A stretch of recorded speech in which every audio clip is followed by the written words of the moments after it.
Major No Kings protests erupting in just about every major U.S. city this weekend, with several Democrat lawmakers speaking at these events, despite criticisms from the GOP that these rallies are just a distraction from the government shutdown. Meanwhile, Fox News Digital reporting the Trump administration is looking into RICO charges against those who are funding these protests. The No Kings movement is reportedly funded by a group of nonprofits, unions, and other groups. The president says his team will be looking into that. Watch. I think it's a joke. I looked at the people. They're not representative of this country. And I looked at all the brand new signs paid for, I guess it was paid for by Soros and other radical left lunatics. It looks like it was. We're checking it out. The demonstrations were very small, very ineffective, and the people were whacked out. When you look at those people, those are not representative of the people of our country.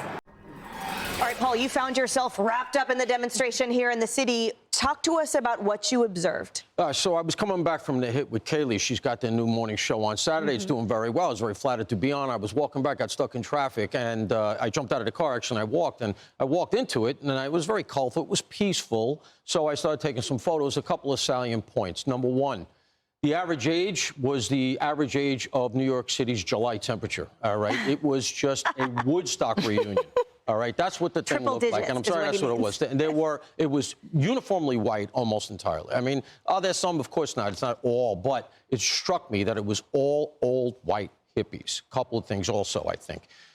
It brought home to me the importance of Charlie Kirk, because the only way the Democrats are going to replace a vanishing demographic, which is what I just discussed, is the young people that Charlie Kirk got to, and who now we understand are not going to be uniformly left, which is what the received wisdom had been in the past, because the left owned the teachers union and all of that. And the last thing I would say is just, while it was peaceful and while it was colorful and they were chanting and all sort of stuff, and the vibe was very sort of hippie peaceful, there were radical groups there everywhere. There was a heavy communist presence, socialism, revolutionaries, and everything was Nazi, Nazi, Nazi. Trump is a Nazi. Trump is the Fuhrer, constantly. And, you know, all I can say is if they don't get over their obsession with Donald Trump and him being a Nazi and him being a king and him being a dictator, they're never going to be able to get to the kind of policy that actually compels. Yeah, I was subjected to a lot of the protests this weekend in D.C. and the neighboring areas, Alexandria, Arlington. I was struck by that same demographic that Paul describes, how elderly they were, how ineffective and nonsensical the signs were, how self-congratulatory all of them were. Kellyanne, what are your thoughts?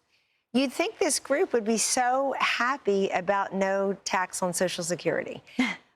But apparently they take their online venom and brought it right out into the streets.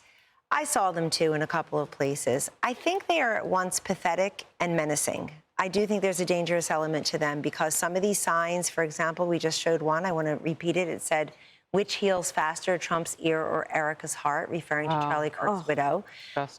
People were applauding the death. There it is, the death of Charlie Kirk, which means that they're okay with political violence. Even Kamala Harris took a beat to say there's no place for political violence in America. Well, there is, and these are her supporters. And I do want to say I felt there's no information, no inspiration. There was nothing new about this. I didn't hear any new charge or complaint or, oh, let's try to impeach him. How retro. Let's try to indict him. Let's try to destroy his family, his business, him. Let's keep him in the big house, never again the White House. They are a bunch of whiners while he's a winner. They are losers. And look, they have a right to protest, but I have to say, I don't think you have a right to threaten the life of a sitting president. And some of them have done exactly that. As pathetic as they are, they love attention. And I do worry there will be copycat killers out there. If you're scrawling it on a bullet and you're scrawling it on a sign, someone in the Democratic Party has to stand up and say, we can't have this. Yeah, and there seems to be a drumbeat. I had the Attorney General running incumbent in Virginia on last hour.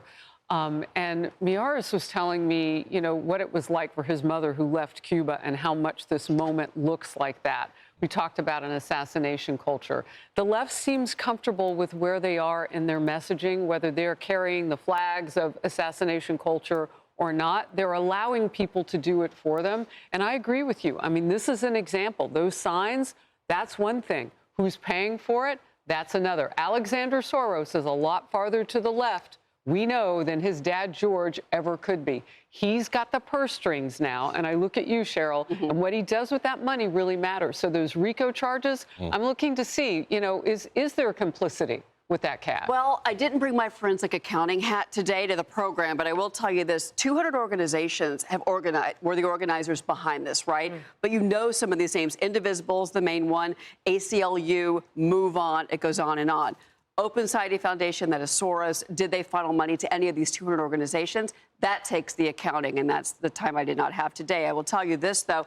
You've got to get permits. You've got to get police out there. You've got to get the signs. You've got to get the messaging out. To have millions of people out there, that is not a cheap endeavor. And I will also say that there is a company called Crowds on Demand that has a CEO, and you can pay them to go out and protest for you. Up to $500 a day you can make as a paid protester. This is the reality that we're in.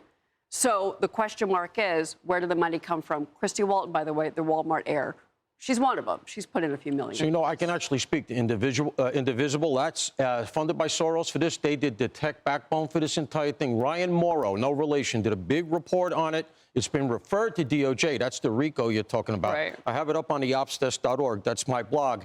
This is going to be a case. Could be a civil case, could be a criminal, but it's going to be a RICO. Trump administration wants this. Nice. Hey everyone, I'm Emily Campagno. Catch me and my co-hosts Harris Faulkner and Kaylee McEnany on Outnumbered every weekday at 12 p.m. Eastern, or set your DVR. Also, don't forget to subscribe to the Fox News YouTube page for daily highlights.